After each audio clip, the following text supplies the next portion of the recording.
بسم الله الرحمن الرحيم ولقد يسرنا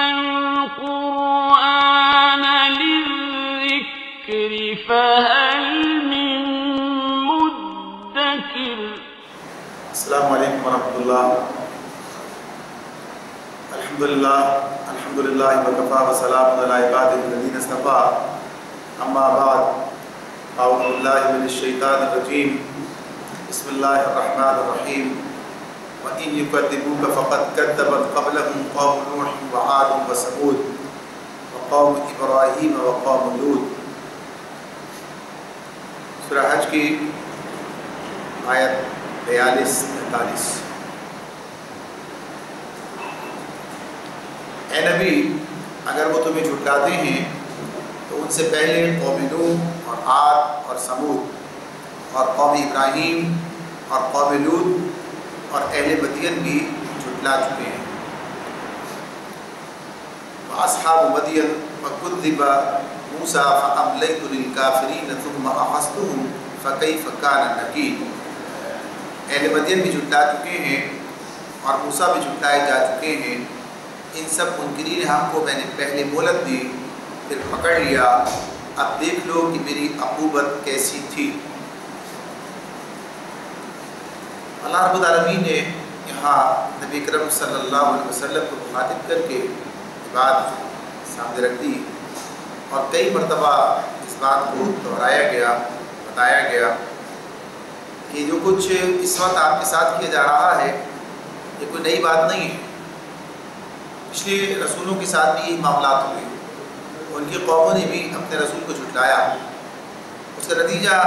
ان کے حق میں جو کچھ نکلا وہ تاریخ ہمارے سامنے ہے اور تم دیکھ سکتے ہو کہ ان کے ساتھ کیسا معاملہ کیا گیا. یعنی عقوبت کی بات ہے فَكَيْفَ كَانَ نَكِيرِ. یعنی عقوبت یا اس اعتبار سے کہ کیا ان کا انجام ہوا. ان کا جو کچھ رویہ تھا اپنے رسولوں کے ساتھ تو ان کا انہوں نے انکار کیا. اللہ رب العالمین نے اس انکار کے باوجود انہیں مہلت دی. یہ مہلت اس لیے دی گئی تھی تاکہ وہ اپنے طرز عمل پر بھی غور کریں، رسول کی دعوت پر بھی غور کریں اور سمجھنے کی کوشش کریں. یہ اللہ تعالیٰ کی طرف سے انسانوں پر فضل ہے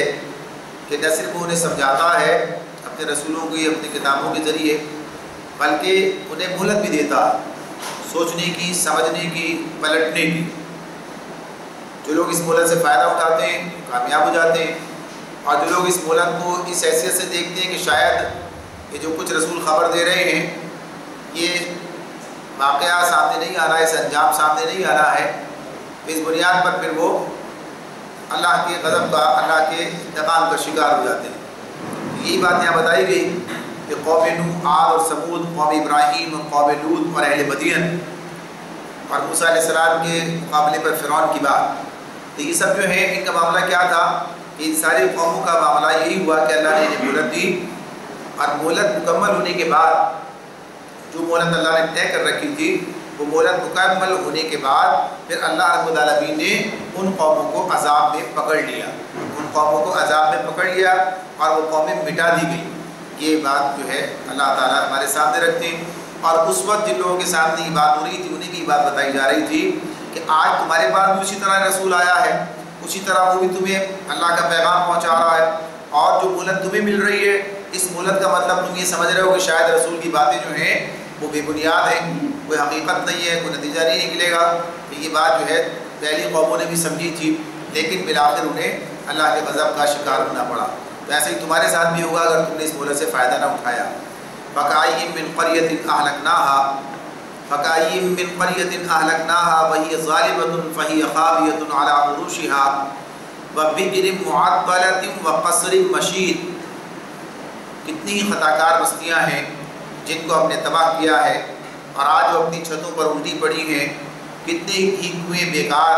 اور کتنے ہی قصر کھنڈر بنے ہوئے ہیں.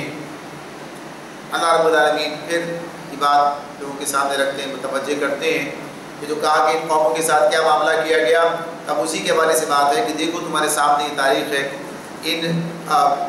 آثار قدیمہ یہ جو نشانات ہمارے سامنے پچھلی بستیوں کے ہیں،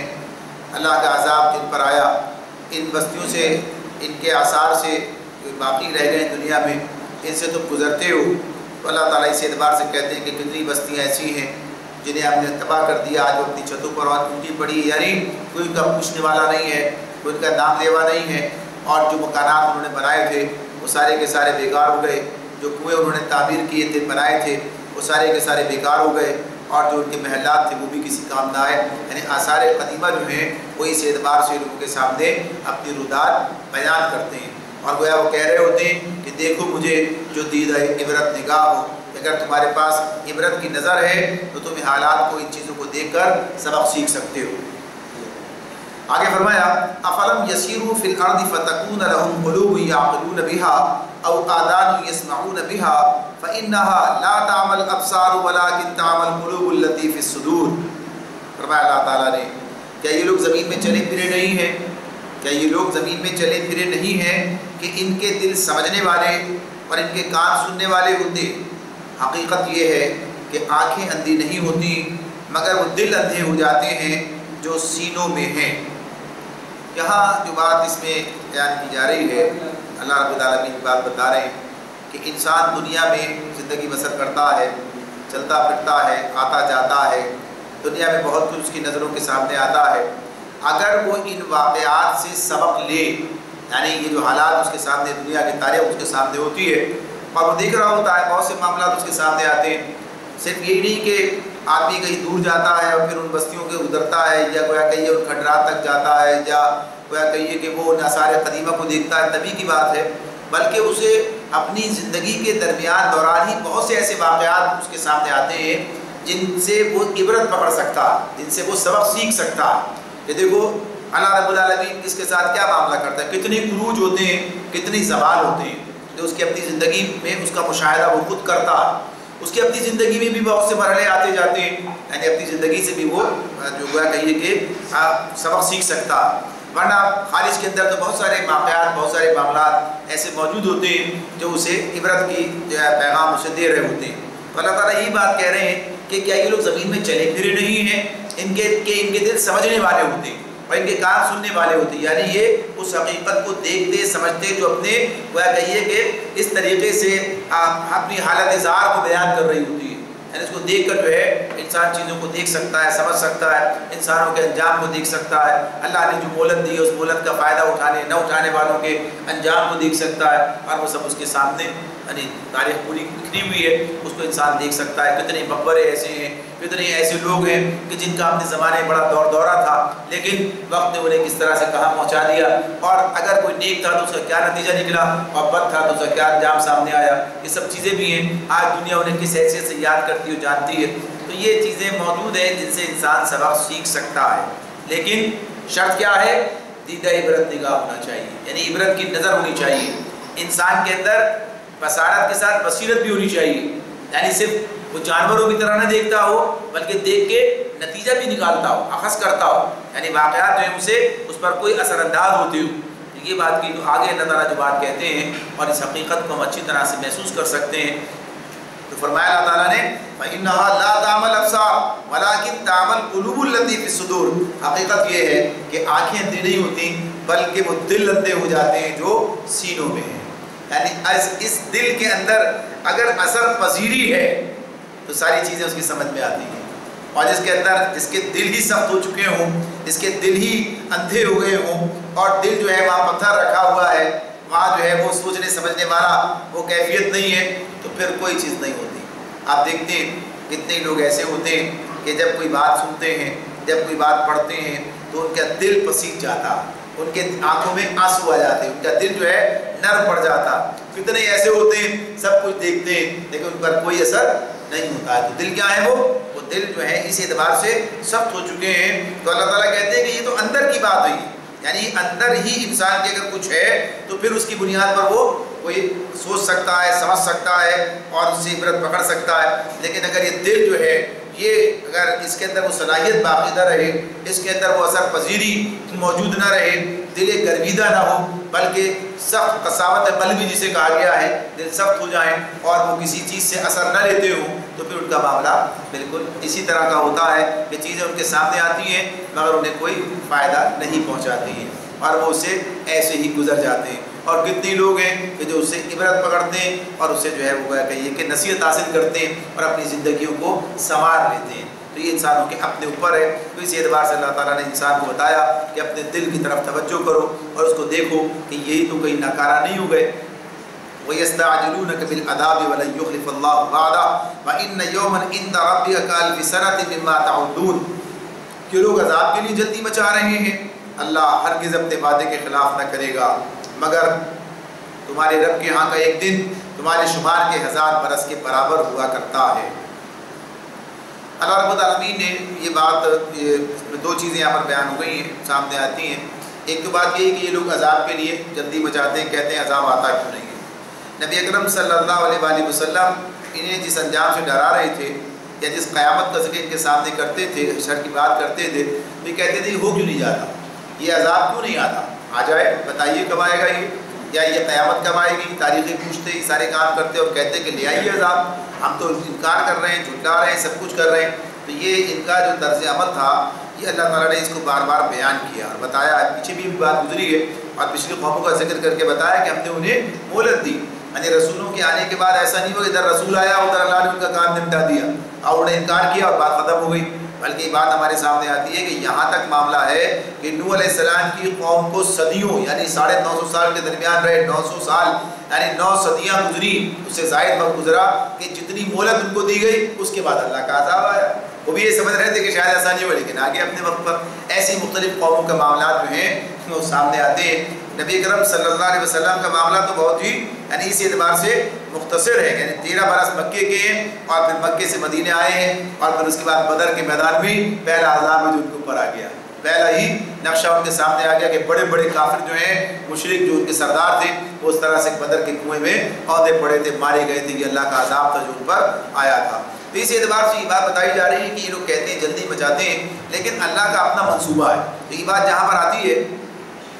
ایک بات تو یہ کہہ دی اللہ نے بھلا یخلف اللہ وعدہ, اللہ اپنے وعدے کے خلاف نہیں کرے گا, جو چیز نے بیان کی ہے اس کے مطابق ہی وہ معاملہ ہوگا. اگر اس نے بدکار لوگوں کا جو انجام بتایا ہے وہ اپنے انجام سے دوچار ہوں گے لیکن اپنے وقت پر ہوں گے. جو وقت اللہ کو معلوم ہے وہی اپنے حساب سے کرے گا. لیکن یہ بات کہ جو کہہ دیا ہے وہ ہو کر رہے گا, یعنی وہ کام اسی طرح سے ہوگا. بدکاروں کو ان کا انجام اور نیکوکاروں کو ان کی جزا جو ہے اللہ تعالیٰ انعام ان کا عطا فرمائے گا. لیکن بتایا یہ کہ وَإِنَّ يَوْمًا عِندَ رَبِّكَ كَأَلْفِ سَنَةٍ مِّمَّا تَعُدُّونَ کہ تمہارے رب کے ہاں کا ایک دن تمہارے شمار کے 1000 برس کے برابر ہوا کرتا ہے. یعنی یہ جو تمہاری اپنی جدریاں تمہارے حساب کتاب ہیں یہ بڑے محدود ہیں, تمہاری نظر بھی محدود ہے, تمہارا ہر کام. لیکن اللہ رب العالمین جو اتنی بڑی کائنات اس نے بنائی ہے, اس کائنات کے اندر انسان یعنی زمین کی حیثیت, انسان کی حیثیت, اس وقت کی کوئی بھی کچھ حیثیت نہیں ہے. تو اللہ تعالیٰ کا جو معاملات ہیں وہ ایسے ہیں کہ ایک تو بات یہ ہے کہ اس کے یہاں کا دن جو ہے 1000 برس کا, بلکہ دوسرے مقام پر سورہ مائدہ میں 50,000 سال کا دن اللہ تعالیٰ نے بیان کیا ہے. وہاں بھی بات اسی طرح سے سأل سائل بعذاب واقع, مانگنے والے نے عذاب مانگا ہے تو ضرور واقع ہونے والا ہے کافروں کے لیے. تو وہاں بھی اسی تناظر میں یہ بات آ گئی تھی سامنے. تو اللہ تعالیٰ نے کہا 50,000 سنہ یعنی 50,000 سال کا دن ہے, وہاں پر اللہ تعالیٰ یہ بیان کر رہے ہیں. تو بتانے کا معاملہ یہ کہ ایک تو یہ کہ تمہارے پیمانے تمہاری سمجھ میں بھی یہ بات آ ہی نہیں سکتی. اللہ کے نظام کی بات, اللہ تعالیٰ نے کیا نظام بنا رکھا ہے. پھر اسی طرح سے تمہارے منصوبے بڑے محدود, اللہ کے منصوبے جو ہیں ہزاروں سال پر محیط ہیں, تو اس کے مطابق وہ اپنے کام انجام دیا کرتا ہے. ایسا نہیں ہوتا کہ کسی نے کچھ کہا اللہ نے کہا اچھا چلو ٹھیک ہے کہتا تو ایسا کیا جائے, اپنے نظام کے مطابق سارے کام چلایا کرتا ہے. اسی کی مثال اگر ہم اپنے سامنے رکھیں تو یہ بات ہمارے سامنے آتی ہے کہ جس وقت میں یہ لوگ بھاگ رہے تھے عذاب کی بات کرتے تھے, اللہ کو یہ بات معلوم ہے کہ ابھی کتنے لوگ اس کے اندر سے نکل کر آنے ہیں. یعنی لوگوں کو تو معلوم نہیں ہے, لوگ تو یہ سمجھ رہے ہیں کہ بس بات ختم ہو گئی. یعنی مکے کے اندر ہی کی بات اگر ہم دیکھیں تو 13 برس کے اندر بھی کس کس وقت کے کس یعنی دورانیے کے بعد لوگ جو ہیں سامنے آتے. ایک یعنی جو ابتدائی مرحلہ ہے, چند لوگ اسلام قبول انہوں نے اسلام قبول کیا, نبی صلی اللہ علیہ وسلم کے ساتھی بنے. کچھ لوگ کچھ عرصے کے بعد آئے. حضرت عمر رضی اللہ تعالیٰ جیسا آدمی, عمر رضی اللہ تعالیٰ جیسا آدمی کیا آدمی ہے, یعنی کیا شخصیت ہے اور کیا مقام ہے ان کا, اور کیا اسلام کے اندر ان کی خدمات ہیں, کیا ان کی یعنی ہستی, ساری چیزیں اپنی جگہ پر ہیں. لیکن ابتداء کیا بات ہے, ابتداء تو مخالفت کر رہے تھے. ابتداء تو صورتحال یہ ہے کہ مسلمانوں کے ساتھ ظلم و ستم کے معاملات ہیں، یعنی اپنی لوڈی پر جو ظلم کرتے تھے یہ یعنی اپنی جگہ پر ہی بات ہے، اسلام کے خلاف تھے، بات نہیں سننے کے لیے تیار تھے، حالانکہ بات کبھی کبھی دل میں یعنی پیش پڑ رہا تھا، بات آ رہی تھی سامنے، لیکن صورتحال کیا ہے؟ صورتحال یہ ہے کہ ہجرت حبشہ کے بعد یعنی 5 سال گزر جانے کے بعد پھر ایمان لائے، اور ایمان لانے کی جو کیفیت ہے اس وقت بھی بات کیا ہے؟ قتل کرنے کے ارادے سے نکلے، یعنی تو کون جانتا؟ یہ تو اللہ کو معلوم ہے کل کس کو آنا ہے، تمہارے کہنے سے کام کر دے، ارے یہ کہہ دے بس فٹافٹ لے آؤ صاحب، ابھی تو پتہ ہی نہیں کیا نکل کے کون کون سے ہیرے پڑے ہوئے یہاں پر، کون کون سے نکال کر لے کر آنے، تو ہمارے سامنے ہے، عمر رضی اللہ تعالیٰ کا معاملہ سامنے آتا ہے کس طریقے سے یہ آئے، اور پھر اس کی بات بھی چھوڑیے، یعنی مکے سے نکل گئے 13 سال مکے کی گزار دیے، غزوہ بدر، غزوہ احد، اور اس کے بعد صلح حدیبیہ کے بھی بعد، صلح حدیبیہ 6 ہجری کے بعد جو ہے یہ بات ہمارے سامنے آتی ہے کہ پھر خالد بن ولید رضی اللہ تعالیٰ چلے آتے ہیں اسلام قبول کر کے، یعنی اسلام مکے سے مدینے چلے آتے، اور کتنے درمیان میں لوگ ہیں، یعنی یہ تو وہ نام ہیں کہ جنہیں ہر آدمی جانتا، یہ بات جانتا، تو اللہ کو معلوم ہے کیا ہونا ہے، کسی کے کہنے سے کام نہیں ہوگا، انہیں کیا پتہ یہ کہ جانے ابھی کیا ہونا ہے، اور پھر مکہ فتح ہو جاتا ہے، اب مکہ فتح ہونے کے بعد اکثریت مسلمان ہو جاتی ہے، اکثریت مسلمان ہو جاتی ہے، اگر ہمارا ابو جہل کے بیٹے اگر ہم اسلام کے دامن میں آ جاتے ہیں تو کس کو کیا پتا ہے، ہم کہتے ہیں بھئی ایسا کیوں نہیں ہو رہا، ایسا کیوں نہیں ہو رہا، تو اللہ کی حکمت اللہ ہی کو معلوم ہے، اپنے وقت پر وہ چیزیں انجام پائیں گی، تمہارا کام ہے کام کرتے چلے جانا، کام کرتے چلے جانا، تو اسی اعتبار سے یہاں پر انہیں بتا دیا گیا کہ یہ اللہ کے اپنے منصوبے ہوتے ہیں، آگے فرمایا وَكَأَيٍّ مِّن قَرْيَةٍ أَمْلَيْتُ لَهَا وَهِيَ ظَالِمَةٌ ثُمَّ أَخَذْتُهَا وَإِلَيَّ الْمَصِيرُ، کتنی ہی بستیاں ہیں، کتنی بستیاں ہیں جو ظالم تھی، میں نے ان کو پہلے مہلت دی پھر پکڑ لیا، اور سب کو واپس تو میرے ہی پاس آنا ہے، یعنی یہ بات پھر دہرا دی، پہلے بھی کہا تھا کہ یہ جو مہلت ملتی ہے اس مہلت کو تم اس کو اپنے حق میں استعمال کرو، یعنی اس کا تم یہ مت سمجھو کہ یہ مہلت جو مل رہی ہے اس کا مطلب یہ ہے کہ کوئی یوم حساب نہیں ہے، وہ اپنی جگہ پر آئے گا، تو پچھلی قوموں کے ساتھ بھی یہ معاملہ رہا، اللہ نے پھر یہ بات دہرائی، قل یا ایھا الناس انما انا لکم نذیر مبین، نبی کرم صلی اللہ علیہ وسلم سے اللہ تعالیٰ فرماتے ہیں کہ آپ کہہ دیجئے کہ لوگوں میں تو تمہارے لیے صرف وہ شخص ہوں، میں تو تمہارے لیے صرف وہ شخص ہوں جو برا وقت آنے سے پہلے صاف صاف خبردار کر دینے والا ہے، میرا کام تمہیں خبردار کرنا ہے، بتانا ہے، ہوشیار کرنا ہے، نہیں مانو گے انجام تمہارا اللہ کے ہاتھوں ہی آئے گا، یعنی جو کچھ ہونا ہے، تو میرا کام کیا ہے، مجھ سے جو تم مطالبہ کرتے ہو غلط کرتے ہو، میری حیثیت یہ ہے، میرا مقام یہ ہے، میں تمہارے پاس خبردار کرنے والا بن کر آیا ہوں، تمہیں بتا رہا ہوں، برا وقت آنے سے پہلے تمہیں جو ہے ہوشیار کر رہا ہوں، تو تمہیں تو بات سمجھنی چاہیے، شکر گزار ہونا چاہیے، لیکن تم سمجھ رہے ہو کہ شاید میں غلط کہہ رہا ہوں، اس کا نتیجہ کل سامنے تمہارے آ جائے گا آنے والے وقت میں۔ فرمایا فالذین آمنوا وعملوا الصالحات لهم مغفرۃ ورزق کریم، پھر جو ایمان لائیں گے اور نیک عمل کریں گے ان کے لیے مغفرت ہے اور عزت کی روزی۔ اللہ رب العالمین اس اعتبار سے بات بتاتے ہیں کہ یہ اپنی جگہ پر بات ہے کہ اس مہلت سے جو لوگ فائدہ اٹھائیں گے تو ان کا کیا نتیجہ ان کے سامنے آئے گا، اللہ نے ان کے لیے بتا دیا کہ ان کے لیے لہم مغفرہ، پہلی چیز کیا ہے مغفرہ، مغفرت کیا ہے، مغفرت جو ہے بخشش ہے، بخشش کس چیز کی ہوتی ہے، مغفرت کس چیز کی ہوتی ہے، گناہوں کی ہوتی ہے، یعنی گناہ سرزد ہوتے ہیں انسانوں سے، گناہ سرزد ہوتے ہیں، لیکن جو اللہ تعالیٰ کے فرما بردار بندے ہیں تو اللہ تعالیٰ ان کی اس فرما برداری کو دیکھتے ہوئے ان کے جو گناہ سے سرزد ہوتے ہیں ان سے صرف نظر کر کے انہیں معاف فرما دیتے ہیں۔ شرط یہ ہے کہ وہ اللہ تعالیٰ کی فرما برداری اختیار کریں، یعنی ایمان لائیں، ایمان لا کر اپنے سوالے کریں تو پہلے جو کچھ ہو گیا وہ بھی معاف کیا جاتا ہے، اور جو کچھ اس دوران میں انسان سے سرزد ہوتا ہے بحیثیت مجموعی جب وہ فرما برداری کی روش اختیار کرتا ہے تو اللہ تعالیٰ وہ بھی اس کے معاف کرتے چلے جاتے ہیں۔ اور رزق الکریم، عزت کی روزی اللہ رب العالمین نے فرمائی، تو اس اعتبار سے یہ کہ خطاؤں کمزوری لغزشوں سے اللہ تعالیٰ چشم پوشی کرے گا اور پھر ساتھ ساتھ عمدہ رزق دے گا اور عزت کے ساتھ، یعنی یہ کام جو ہے رزق کریم ہے، تو کریم میں کرم بھی ہے، یعنی کسی اعزاز کے مہربانی کی بات ہے، عزت کی بات ہے، اور یہ تکریم کا لفظ ہے، تکریم یعنی اسی سے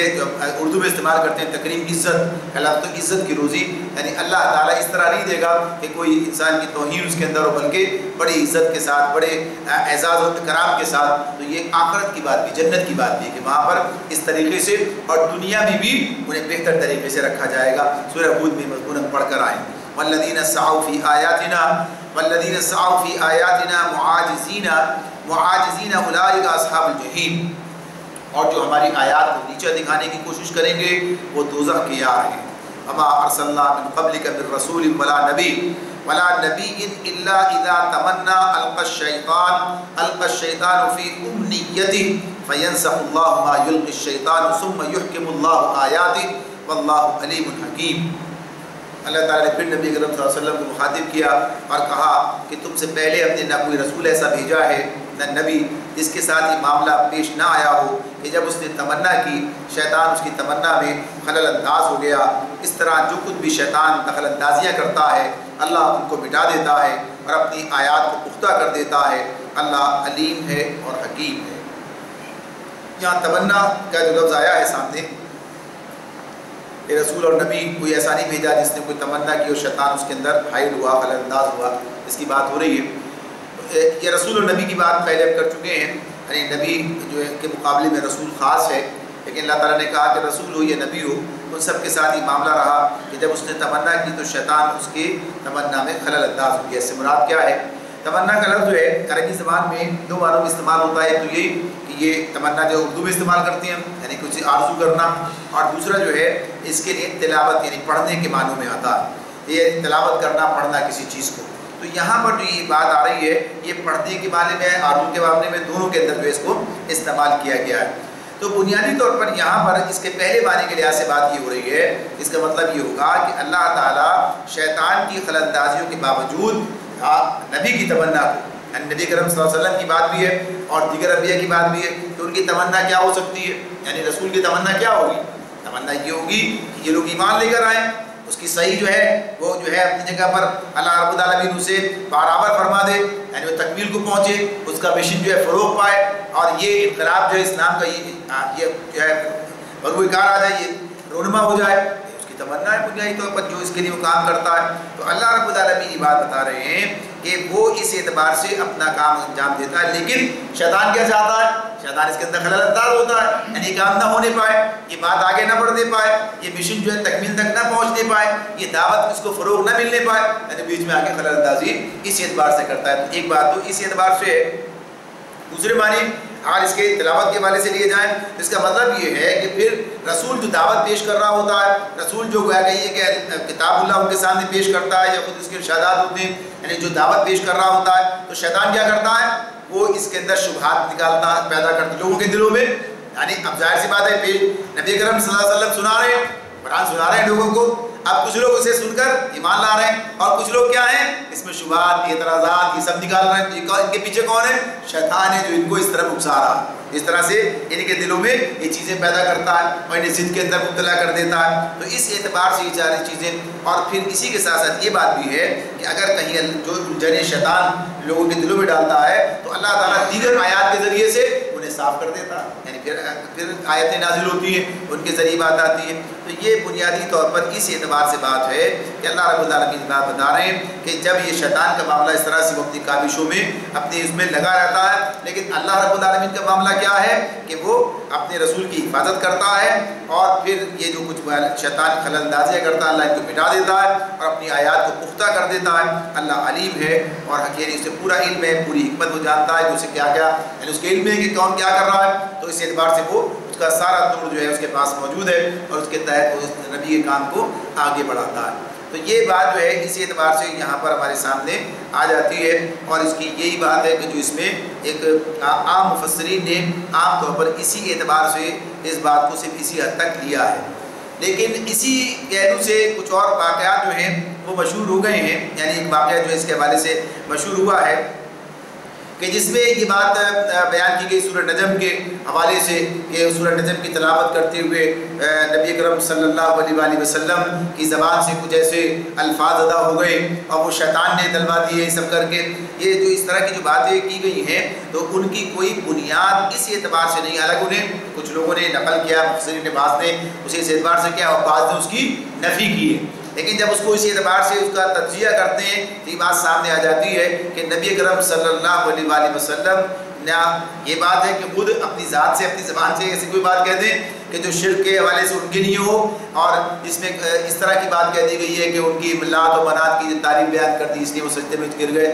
اس اعتبار سے سورہ نجم کی آیات جب نازل ہو رہی تھی، آپ سنا رہے تھے، تو یہ واقعہ اصل میں یہ ہوا تھا کہ جس وقت نبی کریم صلی اللہ علیہ وسلم پر یہ آیات نازل ہوئی ہیں سورہ نجم، آپ نے پھر اس کی تلاوت کی مجمع میں، اور اس وقت میں مسلمان بھی اور مشرک بھی یہ سب جو ہے اسے سن رہے تھے، اور اس کا جو کہیے کہ اثر ان لوگوں پر تھا، عام لوگوں پر جو اثر اس کا ہو رہا تھا، تو نبی اکرم صلی اللہ علیہ وسلم اس سورہ تلاوت کرتے رہے، آیت سجدہ آئی، آپ نے سجدہ کیا، اہل ایمان نے بھی کیا، اور مشرکین بھی ساتھ سجدے میں چلے گئے، یعنی معاملہ وہ اتنا اثر ان کے اوپر اس بات کا تھا۔ پھر انہوں نے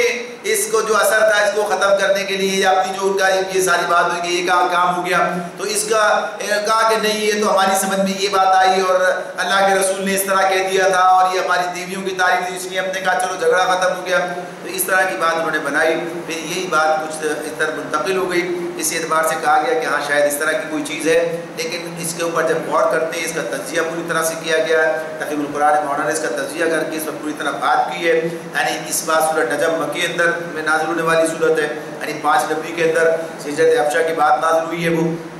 اس کا معاملہ ہے۔ یہ سورہ حج جو ہے یہ تو 1 ہجری کے اندر پہلی ہجری میں نازل ہو رہی ہے، زمانہ کتنا ہے، یعنی 8 سال کو ادھر کے اور پھر 1 سال یہ ہے، 9 سال کے بعد اس پر بات ہو رہی ہے، یعنی واقعہ کب گزرا ہے، اگر ایسی کوئی چیز ہو، یا اس کے اندر سورہ بنی اسرائیل کو بھی اس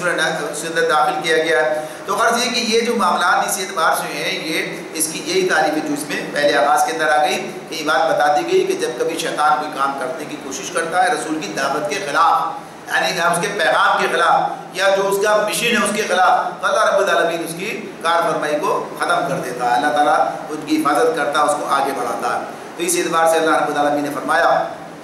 کہ یہ جو کچھ ہوا کرتا ہے اور کچھ اللہ ہونے دیتا ہے، لِيَجْعَلَ مَا يُلْقِي الشَّيْطَانُ فِتْنَةً لِلَّذِينَ فِي قُلُوبِهِم مَّرَضٌ وَالْقَاسِيَةِ قُلُوبُهُمْ وَإِنَّ الظَّالِمِينَ لَفِي شِقَاقٍ بَعِيدٍ۔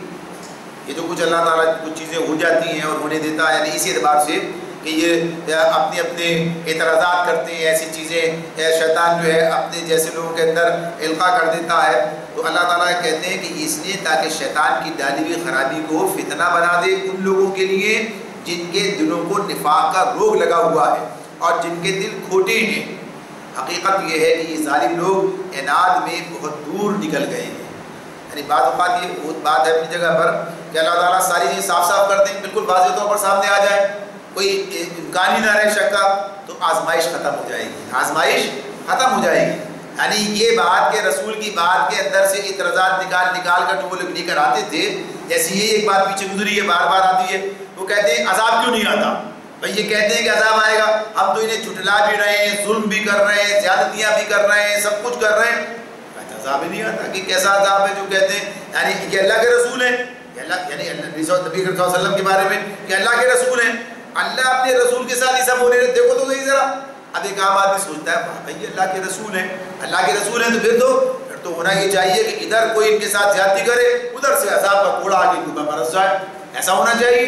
یہ کیا کہ یہاں پر جو ہے ان کے ساتھ ظلم کیا جا رہا ہے، زیادتیاں کی جا رہی ہیں، مذاق اڑایا جا رہا ہے، ان کے ساتھ جو ظلم ستم کیا جا رہا ہے، کچھ بھی نہیں ہو رہا، بڑھ رہے ہیں، پھل رہے ہیں، پھول رہے ہیں، مزے کر رہے ہیں، یعنی کفار مشرکین، اور یہ بیچارے پریشان ہو رہے ہیں، ان کے ساتھ یہ معاملات ہو رہے ہیں۔ تو بظاہر یہ چیزیں جو ہیں ایک اس اعتبار سے اب اگر کوئی اسی طرح ظاہر کے طور پر دیکھے تو دیکھے گا کہ یہ معاملات کیا ہیں، حالانکہ جب قرآن کی طرف آئے، اس پیغام کی طرف آئے تو پھر بات اس کی سمجھ میں آئے گی کہ اگر اسلام قبول کرنے کے ساتھ ہی یہ ساری چیزیں شروع ہو جائیں تو کون نہیں آئے گا ادھر، سبھی آ جائیں گے ادھر۔ بھائی اگر کوئی کیسے کوئی زیادتی کرے گا، کیسے کوئی انکار کرے گا، اگر جیسے انکار کرے ویسے ہی پتہ چلا گردن دبا دی جائے، جیسے کوئی ظلم کرے ایسے ہاتھ پیر توڑ دیے جائیں، تو کیا ہے آزمائش، کیسی آزمائش، کچھ بھی نہیں۔ ابھی تو یہ ہے کہ کچھ نہیں، یعنی ظلم کرنے والے ظلم کر رہے ہیں اور مظلوم ظلم سہ رہے ہیں، اب یہ آزمائش ہے لوگوں کے لیے۔ لوگ دیکھیں کہ یہ ظلم کرنے والے کس بنیاد پر ظلم کر رہے ہیں اور یہ مظلوم ان کا جرم کیا ہے، یعنی عقل جو ہے استعمال کر کے یہ تو بڑا ظلم ہو رہا ہے، بڑی سی غلط بات ہے، تو یہ لوگ کیا کہتے ہیں یہ تو بالکل صحیح بات کہہ رہے ہیں اور یہ جو کام کر رہے ہیں غلط کر رہے ہیں، اب غلط کا ساتھ دیں صحیح کا ساتھ دیں، یعنی آزمائش ہے لوگوں کے لیے۔ اللہ تعالیٰ نے یہ بات رکھی ہے، اگر وہ شعیب ابی طالب کی گھاٹی میں وہاں ان کا مقاتیہ کیا جا رہا ہے، کس بنیاد پر، کیا جرم ہے ان کا، انہوں نے کوئی اخلاقی جرم کیا ہے، انہوں نے کسی کے ساتھ زیادتی کی ہے، کوئی کچھ کچھ بھی نہیں کیا، یہ کہتے ہیں کہ اللہ مارا رب ہے، صرف اتنی بات ہے یہ، اور ان کے ساتھ یہ ظلم ہو رہا ہے اور ساری قوم ظلم کر رہی ہے۔ تو یہ آزمائش ہے، اللہ تعالیٰ کہتے ہیں، لیکن شیطان اسے کچھ لوگوں کے لیے بھائی اگر یہ اللہ کے ہوتے تو پھر تو اللہ ان کی ایسے مدد کرتا، یوں کرتا، یہ بنا دیتا، وہ بنا دیتا۔ تو کہا کہ نہیں، یہ سب کام نہیں ہے، یہ تو دعوت ہے، جو کام کرنا ہے کرتے چلے جائیے، اجر آخرت کے اندر رکھ رکھا ہے، اور جب یہ بھی کام یہاں پر انجام پائے گا تو یہاں بھی نتائج سامنے آئیں گے۔ آگے فرما دیا اللہ نے کہ وَلِيَعْلَمَ الَّذِينَ أُوتُوا الْعِلْمَ أَنَّهُ الْحَقُّ مِنْ رَبِّكَ فَيُؤْمِنُوا بِهِ فَتُخْبِتَ لَهُ قُلُوبُهُمْ وَإِنَّ اللَّهَ لَهَادِ الَّذِينَ آمَنُوا إِلَى صِرَاطٍ مُسْتَقِيمٍ۔ تو ایک طرف ان کا حال تھا کہ جو لوگ نہیں مانتے تھے، نفاق کا روگ لگا تھا، باقی کے بارے میں کہا اور علم سے بہرہ مند لوگ جان لیں، یعنی انہی چیزوں سے علم سے بہرہ مند لوگ جان لیں کہ یہ حق ہے تیرے رب کی طرف سے، اور وہ اس پر ایمان لے آئیں اور ان کے دل اس کے آگے جھک جائیں۔ یقیناً اللہ ایمان لانے والوں کو ہمیشہ سیدھا راستہ دکھا دیتا ہے۔ ایسی یہی بات میں نے عرض کی آپ سے کہ جب لوگ دیکھتے ہیں کہ بھئی ایک ظلم کرنے والا ایک مظلوم ہے، یہ آدمی سوچنے مجبور ہوتا ہے آخر یہ آدمی کیوں اتنی تکلیفیں برداشت کر رہا ہے، کیوں اتنی قربانیاں دے رہا ہے، یہ ساری چیز کچھ تو ہے، یعنی دیکھنا چاہیے، سمجھنا چاہیے کیا چیز ہے جس کی بنیاد پر اتنا سب کچھ برداشت کیا جا رہا ہے۔ آتا ہے، آ کر سننے کی کوشش کرتا ہے، سمجھنے کی کوشش کرتا ہے، اللہ راہ راست دکھاتا ہے، اور اسی طرح اور بھی دیگر چیزیں ہیں۔ تو اس میں یہ بات واضح کر دی گئی ہے کہ اس طریقے سے اللہ تعالیٰ اہل ایمان کو صراط مستقیم کا راستہ عطا فرما دیتا ہے۔ وَلَا يَزَالُ الَّذِينَ كَفَرُوا فِي مِرْيَةٍ مِّنْهُ حَتَّى تَأْتِيَهُمُ السَّاعَةُ بَغْتَةً أَوْ يَأْتِيَهُمْ عَذَابُ يَوْمٍ عَقِيمٍ۔ فرمایا انکار کرنے والے تو اس کی طرف سے شک ہی میں پڑے رہیں گے، یہاں تک کہ یا تو ان پر قیامت کی گھڑی اچانک آ جائے یا ایک منحوس دن کا عذاب نازل ہو جائے۔ عذاب یوم عقیم، عقیم کہتے ہیں ویسے بانجھ کو، یعنی اس کے کوئی رویدگی نہیں ہے، آگے کچھ چلتا نہیں ہے، تو ایک ایسا دن بانجھ کہنے کے معنی کیا ہے، ایسا جس کے کوئی تدبیر کار کر نہیں، کوئی اس کا نتیجہ نہیں، یا یہ کہ اس کے بعد کوئی اور دن نہیں، جب عذاب آ جائے گا پھر اب کوئی اور دن نہیں ہے آگے، پھر ان کے لیے کوئی رات نہیں ہے، پھر آگے کوئی دن نہیں ہے، تو اس کے بعد کوئی اور دن دیکھنا نصیب نہیں ہوگا۔ تو یہ بات بتا دی کہ انکار جنہیں کرنا ہے، شک میں پڑے ہوئے ہیں، تو ان کا معاملہ یہی ہے کہ یا تو قیامت کی گھڑی آ جائے گی یا ان پر اللہ کا عذاب آ جائے گا۔ آگے فرمایا الملک یومئذ للہ یحکم بینہم والذین آمنوا وعملوا الصالحات فی جنات النعیم۔ اس روز یعنی قیامت کے دن، اس روز بادشاہی اللہ کی ہوگی اور وہ ان کے درمیان فیصلہ کر دے گا، جو ایمان رکھنے والے اور عمل صالح کرنے والے ہوں گے وہ نعمت بھری جنتوں میں جائیں گے۔ والذین کفروا وکذبوا بآیاتنا فاولئک لهم عذاب مہین، اور جنہوں نے کفر کیا ہوگا اور ہماری آیات کو جھٹلایا ہوگا ان کے لیے رسوا کن عذاب ہوگا۔ یعنی یہ کام کب ہوگا؟ قیامت کے دن، یعنی یہ حشر کے دن، یہ معاملات اللہ تعالیٰ یہ فیصلے اس دن کریں گے۔ دنیا تو دارالعمل ہے، دنیا تو دارالامتحان ہے، یہاں انسان کو مہلت بھی دی جاتی ہے، موقع بھی دیا جاتا ہے، اور پھر اس کے بعد آخرت میں اللہ تعالیٰ حساب کرے گا۔ ہاں یہ ہوتا ہے اپنی جگہ پر کہ جب ظلم کا پیمانہ، جرم کے معاملات بڑھ جاتے ہیں تو بھی اللہ کی طرف سے پکڑ آتی ہے، یعنی عذاب آتا ہے تو اس کے اندر گویا مجرم کو پکڑ لیا جاتا ہے، فیصلہ اس دن ہونا ہے حشر کے دن۔ تو جو عذاب قوموں پر آیا ہے وہ ان کے اعمال کا حتمی نتیجہ نہیں ہے، بس یہ کہ مجرم جو بھلا پھر رہا تھا اسے پکڑ لیا گیا، پکڑا اس طرح سے گیا کہ عذاب کی صورت میں اسے پکڑا گیا، بالآخر فیصلہ جو ہے وہ تو قیامت کے دن ہوگا، حشر کے دن ہوگا۔ آگے فرمایا والذین حاجروا فی سبیل اللہ ثم قتلوا او ماتوا لیرزقنہم اللہ رزقا حسنا وان اللہ لہو خیر الرازقین۔ اور جن لوگوں نے اللہ کی راہ میں ہجرت کی پھر قتل کر دیے گئے یا مر گئے، اللہ ان کو اچھا رزق دے گا اور یقیناً اللہ ہی بہترین رازق ہے۔ اب یہ جو حق و باطل کی جدوجہد ہے، تو کچھ لوگ تو ایسے ہوتے ہیں کہ جو آغاز ہی میں اللہ کے پاس چلے جاتے ہیں، یعنی معاملہ ہوتا ہے۔ اب ہم دیکھتے ہیں کہ ایک طرف مکے کے اندر اسمیہ رضی اللہ تعالیٰ عنہ شہادت ہو گئی، حضرت یاسر رضی اللہ تعالیٰ اللہ کے پاس چلے گئے، یہ سارے معاملات اس طرح ہیں۔ یا پہلی ابتدائی معرکوں کے اندر لوگ اللہ کے پاس چلے گئے، ہجرت کے دوران بھی معاملات ہو گئے۔ تو یہ تمام چیزیں جو دنیا میں اپنے مشن کی کامیابی نہ دیکھ سکے، اور ایسے بھی لوگ ہیں جنہوں نے اس کی کامیابی کو دیکھا، یعنی آپ کے بڑے بڑے صحابہ ہمارے سامنے، حضرت ابوبکر صدیق رضی اللہ تعالیٰ عنہ نہ صرف یہ کہ اس کی کامیابی بھی دیکھ رہے ہیں بلکہ خود خلیفہ وقت بنا دیے گئے، حضرت عمر رضی اللہ تعالیٰ عنہ، حضرت عثمان رضی اللہ تعالیٰ عنہ، یہ سب جو ہیں تو اس طرح سے کچھ تو ابھی کیا کہا جائے گا، انہوں نے تو اپنی کاوش کا نتیجہ دنیا میں بھی دیکھا، یعنی بڑھتا، حالانکہ انہیں یہ بات نہیں ہے کہ انہیں اس کے سے کوئی مزے کیے، عام لوگوں کے بات تو یہ ہے کہ عام لوگوں نے اس سے استفادہ بھی کیا، عام لوگوں کو اس کے فوائد بھی حاصل ہوئے، وہ امن حاصل ہو گیا، وہ عدل حاصل ہو گیا، وہ خوشحالی حاصل ہو گئی، سب کچھ حاصل ہو گیا. لیکن بہت سے لوگ تو ایسے کہ بیچ میں چلے گئے. تو یہ تو آج ہمیں پتہ چل رہا ہے کہ بعد والوں کے بارے میں، تو جو پہلے چلے گئے ان کا کیا بنے گا. تو اس میں اللہ تعالیٰ یہ بات بتا رہے ہیں کہ بہرحال پہلے ہو یا آخر، معاملہ کیا ہے کہ جو بھی اس راستے میں جب اللہ اس کو بلا لے تو اس کے لیے کیا ہے، اللہ تعالیٰ کی طرف سے بہترین انجام ہے. اس دن جو ہے اس کے لیے اللہ تعالیٰ کی طرف سے جو ہے اچھا رسری ہے. یہ تو کہا کہ جن لوگوں نے اللہ کی راہ میں ہجرت کی پھر قتل کر دیے گئے یا مر گئے، یعنی طبعی موت آ گئی، اللہ ان کو اچھا رزق دے گا اور یقین اللہ ہی بہترین رازق ہے. تو یہ کہاں کی بات ہے، یہ ایک تو یہ کہ جو شہادت کا منصب پاتے ہیں ان کے لیے تو یہی بات اللہ نے بتائی کہ زندہ ہیں اور اللہ کے پاس رزق پاتے ہیں اس حوالے سے بھی، اور آخرت میں تو اللہ تعالیٰ بہترین جو ہے انجام ان کا آنے والا ہے سامنے، یعنی جنت کی صورت میں بہترین رزق نہیں ملے گا. لَيُدْخِلَنَّهُمْ مُدْخَلًا يَرْضَوْنَهُ وَإِنَّ اللَّهَ لَعَلِيمٌ حَلِيمٌ. وہ انہیں ایسی جگہ پہنچائے گا جس سے وہ خوش ہو جائیں گے، بے شک اللہ علیم اور حلیم ہے، بے شک اللہ علیم اور حلیم ہے. اب یہاں پر جو یہ صفت ساتھ ساتھ بیان کی ہے تو اسی اعتبار سے کہ اللہ جانتا، اللہ تعالیٰ جانتا ہے کہ کس نے اللہ کے راستے میں ہجرت کی ہے اور کس نے دنیا پرستی میں کی. اللہ کو سب معلوم ہے، یعنی اللہ تعالیٰ سب کے بارے میں. اگر کسی کو پتہ نہ چلے، ایک آدمی نے بالکل گمنامی کے اندر رہتے ہوئے کام کیا، یعنی وہ جانتا ہے، اس کا رب جانتا ہے، کوئی نہیں جانتا، تو کسی اور کو جاننے کی ضرورت بھی نہیں ہے. اجر تو اللہ ہی نہیں دے رہا. اگر کسی کے سامنے اس کی کارگزاری نہ آئی، کارکردگی نہ آئی تو کس کے سامنے؟ اللہ کے سامنے. تو اللہ تعالیٰ جو ہے اس کے یعنی اجر کو اس لیے ختم نہیں کرتے ہیں بھائی دنیا کے سامنے تو اسے کام آیا ہی نہیں، اس کی جو جذبات تھے، اس کے احساسات تھے، اس کی کوششیں تھیں، اس کی کاوشیں تھیں، نتائج سامنے نہیں آئے دنیا میں. کوئی پرواہ کی بات نہیں، اللہ جانتا ہے، علیم ہے. اور حلیم کی بات بھی یہاں پر ساتھ ساتھ کی کہ ایسے لوگوں کے ساتھ اللہ تعالیٰ درگزر سے کام لیتا ہے. یعنی ان کا معاملہ کیا ہے، جو حلیم یعنی بردبار، چھوٹی موٹی لفظوں سے، کمزوریوں سے، یعنی ایسے لوگوں کے لیے صرف نظر کرتا ہے کہ جو بڑے بڑے کام کر رہے ہیں، چھوٹے موٹے معاملات اللہ تعالیٰ ان کے ایسے گزار دیتا ہے، ان کے یعنی بخشش کا معاملہ فرماتا ہے. ذَلِكَ وَمَنْ عَاقَبَ بِمِثْلِ مَا عُوقِبَ بِهِ ثُمَّ بُغِيَ عَلَيْهِ لَيَنْصُرَنَّهُ اللَّهُ إِنَّ اللَّهَ لَعَفُوٌّ غَفُورٌ. اللہ تعالیٰ نے ذَلِكَ وَمَنْ عَاقَبَ بِمِثْلِ مَا عُوقِبَ بِهِ ثُمَّ بُغِيَ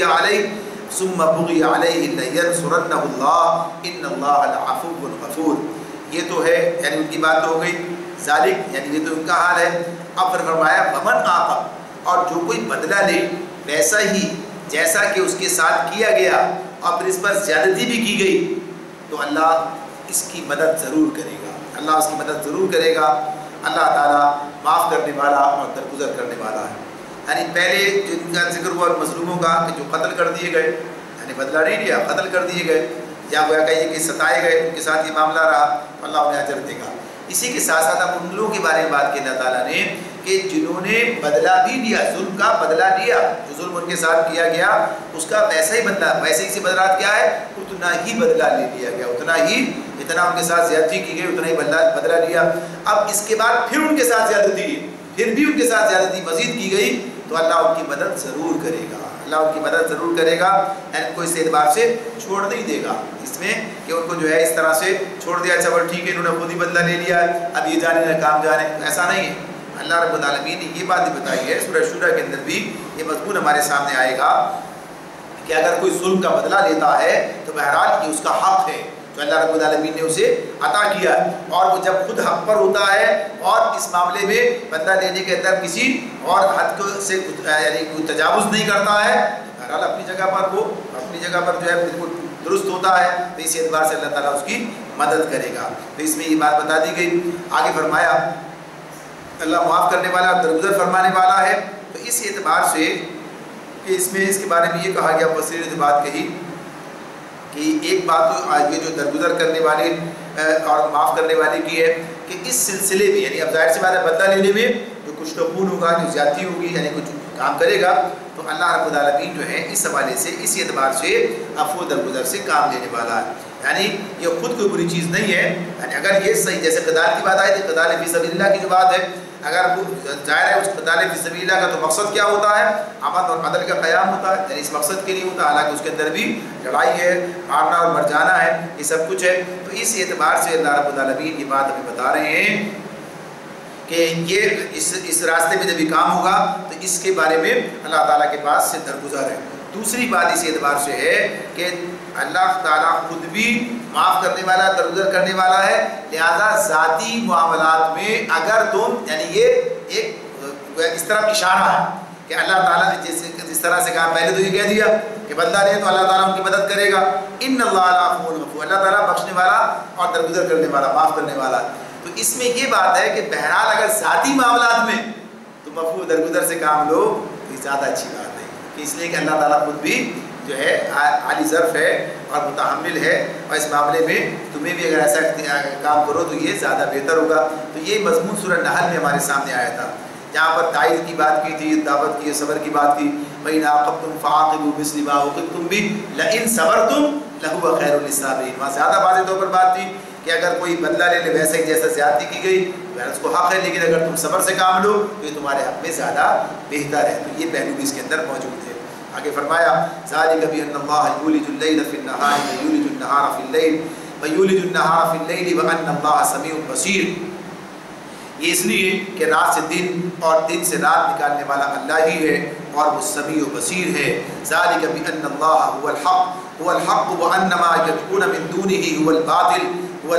وَأَنَّ اللَّهَ هُوَ الْعَلِيُّ الْكَبِيرُ، اور وہ سمیع و بصیر ہے۔ اور فرمایا کہ یہ اس لیے کہ اللہ ہی حق ہے اور وہ سب باطل ہیں جنہیں اللہ کو چھوڑ کر یہ لوگ پکارتے ہیں۔ یعنی اللہ تعالیٰ مدد کرتا ہے، ساری باتیں بیان کرتا ہے، اس لیے کہ ساری قدرت اسی کے پاس ہے۔ یہ ساری کائنات کے معاملے میں جو کہہ دیا کہ دن سے رات کو نکالنے والا، رات سے دن کو نکالنے والا، یہ سارا کا سارا کام کس کا ہے؟ کہ اللہ کا، یعنی اتنی بڑی قدرت جو ہے وہ اس کے پاس ہے۔ تو اسی طرح سے یہ جو بات ہے کہ اس میں ایک اشارہ یہ بھی ہے کہ اللہ رب العالمین اس پر بھی قادر ہے کہ آج جن کے اقتدار کا سورج نصف النہار پر ہے ان کے زوال اور غروب کا منظر بھی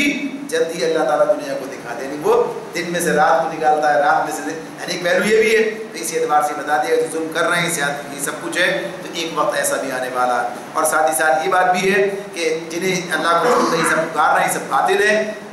اور باطل اس اعتبار سے کوئی فائدہ نہیں، ان کے اس اعتبار سے ان کو حاصل نہیں ہوتا کہ جس کو غلط ہے، یعنی جس کے پاس کوئی قدرت نہیں ہے اس کو جب پکارتے ہیں وہ کچھ کر نہیں سکتا ہے، یعنی اس کے بارے میں کوئی طاقت نہیں ہے، اور جب اللہ رب العالمین کو چھوڑ کر ادھر جاتے ہیں تو اللہ بھی چھوڑ دیتا ہے، تو سراسر خسارہ ہی خسارہ ہے۔ اس لیے اسی اعتبار سے کہہ دیا کہ یہ سب باطل ہے جن کو یہ اللہ کو چھوڑ کر پکارتے ہیں، اور اللہ ہی حق ہے، یعنی اسی کے پاس سے انسان کو راہ راست بھی ملتی ہے، اور اللہ رب العالمین جب کسی کی مدد کرتا ہے تو پھر اسی کو نصرت بھی حاصل ہوتی ہے۔ اللہ تعالیٰ میں سمجھنے اور عمل کرنے